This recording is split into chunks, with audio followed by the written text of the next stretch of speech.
What's up, guys? It's Patricia from TarantulaHeaven.com. I am playing around with my setup right now since we've got this new smaller tank. I think it's going to make it a little bit easier for me to show you guys Spidey now that her tank is much smaller and she is right here being awesome.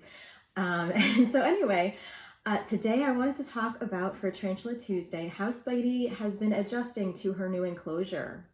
Those of you who are familiar with her journey, she came from a huge 10-gallon tank that honestly, she liked the space. I think this is much more suitable. And since then, many of you have been asking me how she's adjusting to it. And so this is only a few weeks after that, but she's adjusting pretty well. I think that she has not explored all of it yet, but I think that she actually likes it, and that's very exciting for me, just because she's been really chill and I haven't really seen her act stressed out yet. But she has been doing some silly stuff. So if you can see, she has a log tunnel which goes to this glass dome, which I think it's off screen, but anyway, there's a glass dome where she can go into the tunnel, and then she can go into this little dome, which is very cozy and cute, and hopefully like a little bit, provides a little bit of darkness for her. Well, that's the one part of the enclosure that she hasn't actually explored yet, to my knowledge. And that's because she decided to block it. So what she did, and I just like magically saw her not necessarily do it, but I caught her like right after she did it. And so she had a moss ball and her ping pong ball right here next to this lighthouse thingy. So at the end of the enclosure, and she, for whatever reason, decided to pick the moss ball up, put it at the opening of the tunnel, and then stack the ping pong ball right behind it. And so I'll insert a little video of when I first found this out. Well, here's the first update in Spidey's enclosure. You guys may remember that this little moss thingy was over here and this ping pong ball was over here next to the lighthouse. And Spidey has, there's the little sweetheart, for some reason decided to block the entrance to her dark tunnel. And it seems like, I think that if the moss hadn't gone in first, she would have tried to get the ping pong ball down there, and I think she would have succeeded. This tunnel actually leads to her little dome, her private space. I think she's trying to put things in there and block it for some reason. This is not the first time Spidey's done something weird like this. Years ago, she actually webbed up her tunnel or her log, but she webbed it up when she wasn't inside it.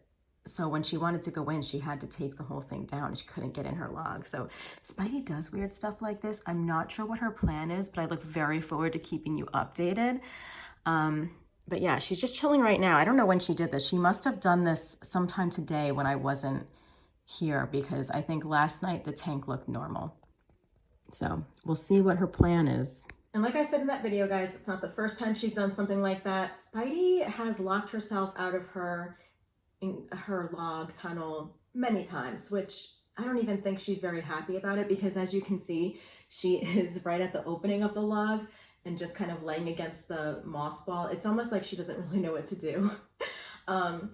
And, you know, part of me is like, should I interfere? Should I remove the moss ball? But, you know, part of me is like, she put it there for a reason.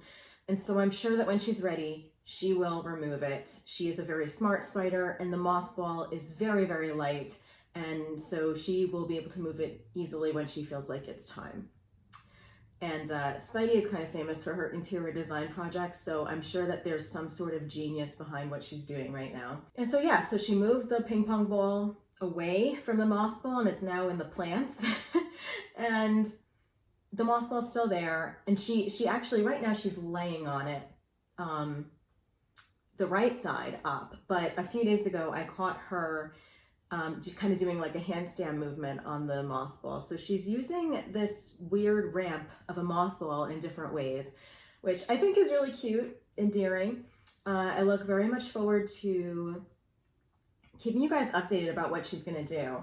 She still has to interact with her bottle cap and her jar lid. Those were two of her favorite things in her previous enclosures. And She hasn't really done much with her bunnies, which you can see right here. She, in the past, has moved them around. Haven't really seen her give the water dish much attention yet. Usually when Spidey's water gets a little bit low, she likes to lay in her water dish, or she'll actually wait till it dries and then lay in her water dish. In the past, I've given her like 2 different water dishes, one that stays completely dry, so she would just love to lay in it, and then one that actually had the water. So I don't know if she's adjusting to this new water dish, but like many of us tarantula owners know, we usually don't see our tarantulas drink water, but they certainly are because they look healthy and hydrated. So I'll be giving you guys another update, I'm sure, in a few weeks.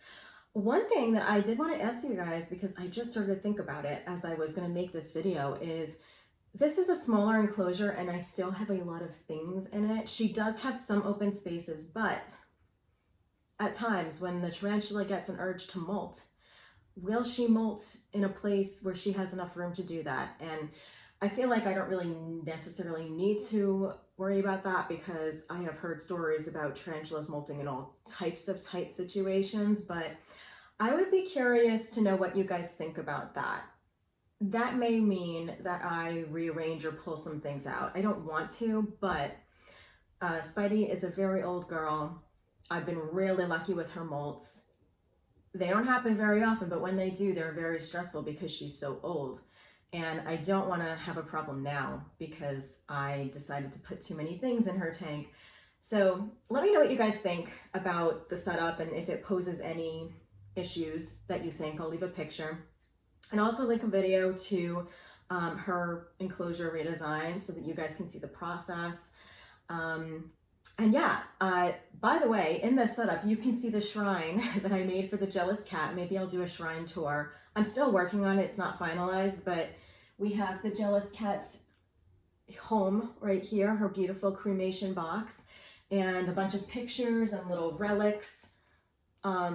This was maybe the first gift that my boyfriend ever got me. It's a little white cat keychain because it looks just like the jealous cat. And I have her collars up here. I have some pictures of her and I. So yeah, maybe I'll make a little shrine tour. I do want to keep working on it and maybe do a nicer setup for her. But yeah, I'm doing a lot better with that. And I know this is not related to the video at all, but for all of you who have sent a lot of really beautiful messages, I am doing better. Of course, I still miss her like crazy, and I watch her videos every day. I look at her pictures every day. The house is just so quiet without a little cat bossing me around, but I still feel her presence very much. I still have dreams about her pretty often, and she's always being her bossy, crazy self in my dreams, so I really love that. But anyway, guys, I hope your spiders and your pets and your families are doing really well, and I'll see you next week for Tarantula Tuesday. Take care. Bye-bye.